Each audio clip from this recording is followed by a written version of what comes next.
An initiation, in my understanding, it's a life and death experience where there's a part of us that dies so something else can live. So very much the onset of menses is that for a woman. It's the death of the child and she's becoming a woman. The initiation from naivety and to awaken into, I guess in a sense, it does align with that biological shift from the child into the woman. And for many of us women, we can still be playing out the child. And ultimately what we end up with is being blue-bearded in return.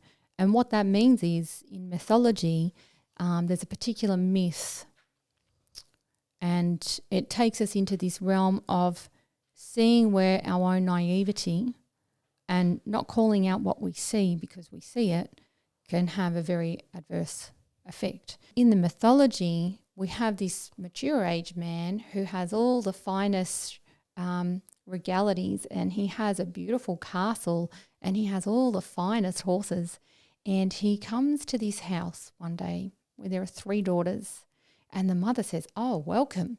And he says, "I would like to marry one of your daughters. May I date them all? May I court them all at the same time? And by the end of the day, the next morning, I will know which one will want to marry me." And she's bedazzled by Bluebeard's affluence and presentation of wealth and his manner of speech. And she says, "Of course, come back tomorrow and we shall go on a picnic." And so all 3 daughters go, and it's a charming day. Bluebeard takes them home at the end of the day, and the next morning he comes and knocks on the door and he says, "So, which one of your daughters will take me as their husband?" And the mother, she looks at the eldest daughter and she says, "Eldest daughter, what do you think of Bluebeard?" And she says, "Well, it is true. I mean, Bluebeard does have a magnificent castle, and he spoke the most fluent poetry and was very charming, but his beard's blue." And then the mother's like, "Well, what about you, middle daughter? What do you think of Bluebeard?"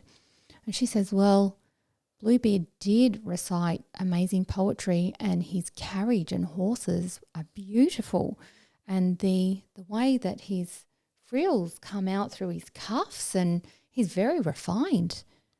But I'm not sure about that Bluebeard."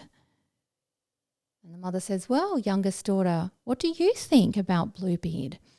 And the youngest daughter says, "Oh my gosh, did you hear how amazing those little bells on the horses' tails in the braids, how amazing they sounded? And you know those cupcakes that we had on the picnic? Bluebeard made them himself. They tasted absolutely delicious.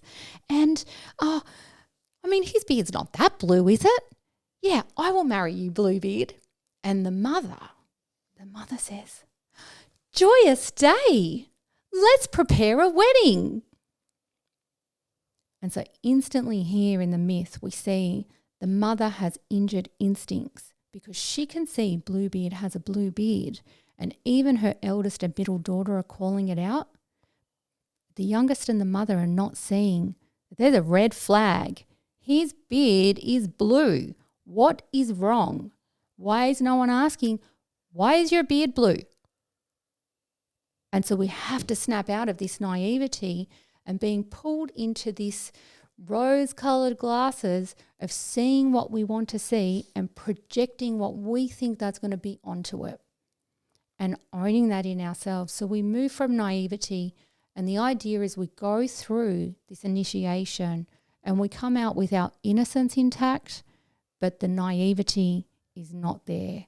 And so it repairs our instincts, the instinctual nature. And so I've found that many, many women, they can be 70, they can be 45, they can have 4 children, they can have no children, they can be 18. And the naivety that is out there in the culture for the woman, there's been no initiation. And I even recall when I read the Bluebeard story myself, the first time I just slammed the book shut and pushed it away. And I was like, oh my God. I knew And that was when I was pregnant with my first child.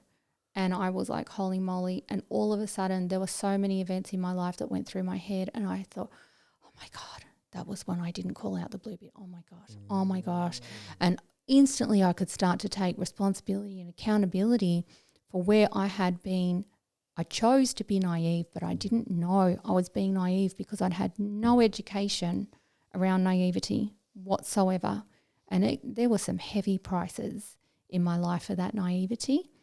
And so it's one of the things I absolutely relish is guiding women through their astrology if they've got Bluebeard archetypes, and that we need to move that naivety through them